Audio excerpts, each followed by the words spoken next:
Lectura del Santo Evangelio según San Mateo. Gloria a ti, Señor. Al enterarse Jesús de que habían arrestado a Juan, se retiró a Galilea. Dejando Nazaret, se estableció en Cafarnaún, junto al mar, en el territorio de Zabulón y Neftalí, para que se cumpliera lo dicho por medio del profeta Isaías. Tierra de Zabulón y tierra de Neftalí, camino del mar al otro lado del Jordán, Galilea de los gentiles. El pueblo que habitaba en tinieblas vio una luz grande. A los que habitaban en tierra y sombras de muerte una luz les brilló.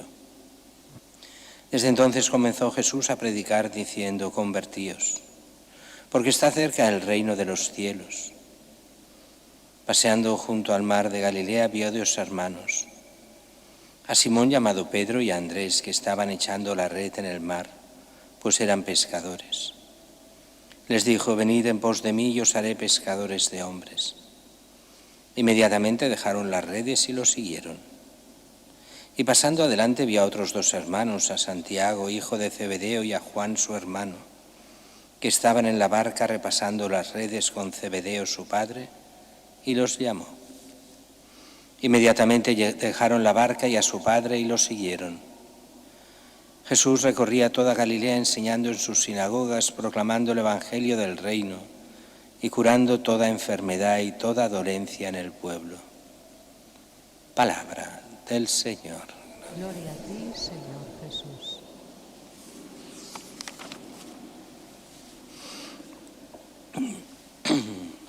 La primera lectura nos da esa profecía que hemos visto en el Evangelio, con lo cual hablaremos de ella en el Evangelio mismo. En la segunda vemos este problema, esta carta, primera carta a los Corintios. De ese primer siglo tenemos 3 cartas a los Corintios, 2 que son bíblicas, las 2 de San Pablo, y después tenemos la carta del Papa Clemente también a los Corintios a finales del siglo, por los problemas que traían. Y es que era una comunidad viva, fuerte, pero con problemas. Como siempre, cuando hay viveza y las cosas funcionan, algunas cosas pues hay que arreglarlas. Y eso no pasa nada mientras se arreglen. El problema es cuando no se arreglan, pero si se arreglan, encantado de la vida. Y así Pablo, que había fundado la comunidad en Corinto, y dice que le llegan, bueno, había fundado y había vivido allí bastante tiempo, más de 1 año y medio. Según algunos, después volvió algunos años después, pocos años después, esto sería hacia el año 50-51. Volvería unos 6-7 años después, pero una visita corta. Y aquí Pablo ya está en Roma y desde allí escribe a los Corintios. Bueno, y dice: me he enterado por los de Cloe, no sabemos quiénes son estos de Cloe. Algunos dicen de un pueblo, otros dicen que Cloe como nombre, bueno, sería de una familia donde estaría esta tal Cloe, no lo sabemos. Por los de Cloe sabemos que hay discordias entre vosotros, una comunidad dividida, como si hubieran partidos dentro de esa comunidad. Unos dicen que son de Pablo, otros dicen que son de Apolo. Apolo y Pablo eran buenos amigos y habían compartido muchísimas cosas en el trabajo del apostolado. Otros que de Pedro. Pedro no tenía nada que ver con la comunidad de Corinto, más que era el Papa. Y como tal, pues muy bien, pero directamente con la comunidad, mientras estos 2 habían sido apóstoles. O sea, Pablo apóstol y Apolo había sido colaborador de Pablo y había hecho el apostolado también allí en Corinto. Pedro no. Pero podría ser que viniese gente también desde Jerusalén o desde Antioquía y en nombre de Pedro dijeran cosas y hay separación. Otros dicen que son de Cristo. Y entonces es Pablo el que dice: y basta de estas tonterías. Nadie puede decir soy de Pablo, soy de Apolo. A ver, todos somos solo de Cristo. Y entonces incluso aquí más adelante no sale hoy, pero nos dirá, no podéis decir que sois de Pablo, porque aunque es verdad que él funda la comunidad, aunque ya había algún cristiano allí, él cuando funda la comunidad oficialmente ya hay Priscila y Aquila que son cristianos, y habían algunos que habían oído hablar de Cristo. Aquila y Priscila acababan de llegar de Roma, que habían cuando expulsan a los judíos de Roma el año 50 o 49 por ahí, y huyen de Roma y van a Corinto. Bueno, en realidad él bautizó poquísimos, lo dirá después, bauticé a Crispo, a 2 personas y una familia, y basta. Lo demás no los bauticé yo, así que no son míos. Y aún así, cuando uno bautiza, quien bautiza es Cristo. El Concilio Vaticano II nos lo dice muy bien cuando habla de la liturgia. En la liturgia el sacerdote es Cristo. El sacerdote cuando lo hace es Cristo el que hace. Cuando el sacerdote consagra es Cristo que consagra. Cuando el sacerdote perdona es Cristo que perdona. Cuando el sacerdote hace, o sea, cuando actúa Pablo en los sacramentos como el bautismo, es Cristo el que bautiza, no Pablo. Bien, aunque sea en manos de Pablo. Eso es muy curioso porque esto ya sale en el primer bautizo que hacen los apóstoles. Dice, es un bautismo muy extraño, que no es es como el bautismo de Juan, que dice, y Jesús bautizaba en el Jordán. Y la frase siguiente dice, pero no era Jesús el que bautizaba, eran sus discípulos. Así que cuando los discípulos bautizan es Jesús que bautiza, vale. Aunque ese todavía no es el bautizo cristiano, que se empieza después de recibir el Espíritu Santo, si queréis, con la pasión, muerte y resurrección de Cristo. Bien. Pablo se queja, no puede haber divisiones entre vosotros cristianos. La razón de fondo, todos sois de Cristo. ¿Qué es esto de que hay partidos? Unos de Pedro, unos de Apolo y otros de Pablo. Todos somos de Cristo y hemos de aprender de Cristo. Y eso también envía a que no puede haber gente que se considere maestro por encima de Cristo. Si hay un apóstol, un sacerdote, un párroco, un obispo que se cree por encima de Cristo, entonces vamos mal.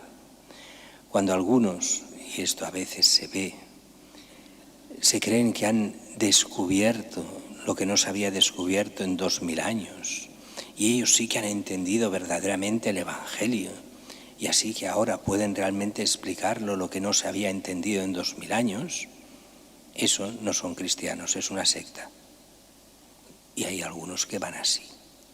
Así el cristiano sabe muy bien que lo que ha de profundizar es en Cristo y en su mensaje, y en la Iglesia y lo que ha enseñado siempre. Por eso Pablo nos lo dirá muy claramente, Cristo es el mismo ayer, hoy y siempre. Y esta mentalidad de que hay un mensaje oculto y que solo los iniciados pueden llegar a descubrir, eso eran otra secta, los gnósticos, y estos se repiten de generación en generación. Después fueron de los gnósticos también, bueno, justo con los gnósticos estaban los maniqueos, que también veían algo parecido en algunas cosas. Después fueron los cátaros, que decían exactamente lo mismo. Después fueron los masones, que decían exactamente lo mismo, que hay una iniciación donde verás la luz y la verdad que está más allá de los evangelios. Vale, sectas y más sectas, pero no es Cristo ni es la Iglesia, es otra cosa. Por eso Pablo dice, cuidado con eso, que os lleva a la división. Nos hemos de recentrar siempre en el único que es Señor y Salvador, y ese es Cristo. Iremos viendo también entonces los problemas que tendrá esa comunidad, pero eso serán los próximos días. Mientras que el Evangelio de hoy es el Evangelio de cómo empieza en Mateo esa predicación. Dice el Evangelio que cuando arrestan a Juan, Jesús se retira a Galilea. Dice, se estableció en Cafarnaún junto al mar. El mar es el mar de Galilea, es el lago de Genesaret, no es el mar Mediterráneo. En el territorio de Zabulón y Neftalí, para que se cumpliera lo dicho por medio del profeta. Tierra de Zabulón y tierra de Neftalí, camino del mar al otro lado del Jordán, Galilea de los gentiles. El pueblo que habitaba en tinieblas vio una luz grande. A los que habitaban en tierra y sombras de muerte, una luz les brilló. Y es que Galilea era medio judío, medio pagana. Y así el Evangelio nos da esta profecía como profecía para este momento. Esta luz que es Cristo brilla en primer lugar en Galilea. Y allí empieza toda esta gran predicación. Y la primera predicación empieza con una frase que hemos oído 1000 veces. Convertíos porque está cerca el reino de los cielos. Hemos de recordar aquello que nos decía Benedicto en su libro Jesús de Nazaret. ¿Qué quiere decir el reino de los cielos? ¿Por qué se dice el reino de los cielos? ¿Porque está en el cielo? No. Era la forma de no nombrar a Dios. Es el reino de Dios. Cuando se habla de los cielos es el lugar de Dios. Así que es el reino de Dios. ¿Y quién es el rey? Poco a poco nos lo desvelará la Escritura hasta llegar a la cruz. Jesús, el Nazareno, el Rey de los judíos. Es el reino de Cristo. Y por eso tenemos aquí a la izquierda a Cristo Rey. Él es el Rey. No el Rey al estilo humano. No es el Rey como los pocos reyes que quedan en nuestro tiempo. No son de estos que reinan pero no gobiernan. No son de estos reyes de opereta. Es aquel que quiere reinar de verdad en el corazón del hombre. Y si el hombre se deja llevar por el Rey, por Cristo, pasará a reinar con él. Pasará a lo que es la vida eterna, a estar en el reino de Dios, en el reino de los cielos, que empieza aquí, pero no acaba aquí, sino que acaba en la eternidad. Y dice entonces que pide esa conversión. Conversión quiere decir cambio de mentalidad, darse cuenta de dónde está la verdad y el bien, que no es las cosas de este mundo, sino que están en Dios nuestro Señor. Convertíos a Dios, convertiros al bien, convertíos para poder heredar y estar en el reino de los cielos, en el reino de Dios, y hacer que Dios sea de verdad en Cristo nuestro Rey. Y empieza a predicar así, y entonces empieza a llamar a los primeros discípulos. Dice, pasando junto al mar de Galilea, había 2 hermanos, Simón llamado Pedro y Andrés, que estaban echando la red en el mar, pues eran pescadores. Les dijo, venid en pos de mí, os haré pescadores de hombres. Y también, dejaron las redes y los siguieron. También otros 2 hermanos, Santiago, hijo de Zebedeo, y Juan, su hermano, lo mismo, dejan las redes. Claro, si solo tuviéramos este evangelio, el de Mateo, diríamos, qué raro. Jesús se encuentra con estas 2 parejas de hermanos, les dice que lo dejen todo y ellos sin una palabra, sin nada, lo dejan todo. Claro, nosotros sabemos que esto es verdad, pero no es toda la verdad, porque el Evangelio de Juan lo explica mucho mejor, que nos dice que Andrés y Juan, que eran amigos entre ellos, cada uno de estas 2 parejas de hermanos, era discípulo de Juan Bautista, y que el día después, poco después del bautismo de Jesús, van a encontrarse con Juan, y Jesús pasa por allí, y es Juan que se los presenta. Preguntan por el Mesías, ese que ha pasado, ese es el Cordero de Dios, el que quita el pecado del mundo. Ese es Jesús, el Mesías. Y dejan a Juan y se van con él. Y dirá Juan que recordaba hasta la hora que era. Dice, era la hora 10ª, cuando la primera vez que se encuentran con Jesús. La hora 10ª no son las 10 de la mañana, como ahora diríamos, ni las 10 de la noche. La hora 10ª en aquella época hay que calcular las horas como las hacían ellos. El día tenía 12 horas y la noche 12 horas. La hora décima es, si media tarde es hora nona, pues un poco después de media tarde. Esa era la hora en que se encuentran con Jesús. Y se estuvieron toda esa primera noche con él, Andrés y Juan. Y ellos, Andrés y Juan, volverán a su casa, llevarán a sus hermanos, a Santiago y a Pedro, a Simón, y los llevarán a Jesús, y los conocerán, y los tendrán como el Mesías. Ya saben que es el enviado, se lo ha dicho Juan Bautista. Así que cuando viene esto de hoy, ya sabían quién era Jesús, ya habían hablado con él, ya lo conocían, ya sabían quién era.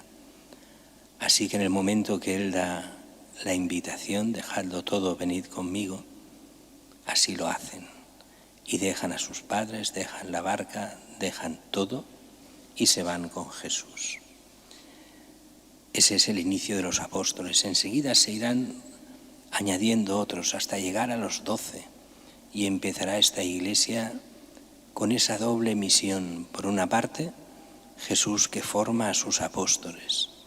Por otra parte, Jesús que va predicando, como nos dice aquí, enseñando en las sinagogas, proclamando el Evangelio del reino, o sea, cómo llegar al reino de los cielos, cómo hacer lo que Cristo realmente enseña, y curando toda enfermedad y toda dolencia del pueblo.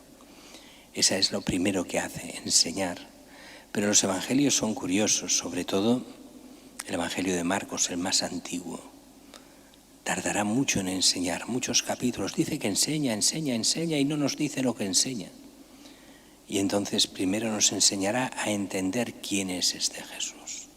Después nos enseñará qué hace, qué enseña. Aquí no, aquí en este capítulo se nos dice que enseña y que cura. Y justo después, ya en el capítulo siguiente, ya nos dirá el núcleo de su enseñanza. Esos 3 capítulos fundamentales en la moral de la Iglesia y de Cristo. El magnífico sermón de la montaña, pero eso lo iremos viendo otros días. Hoy bastaría solo con que nos quedásemos con una imagen. La palabra de Dios es palabra de vida, para que podamos vivir en la eternidad. Y hoy es el día de esa palabra de Dios que ha de entrar en el fondo y tendría que irnos educando día a día en nuestra vida para poder vivir en cristiano y llegar al reino de los cielos.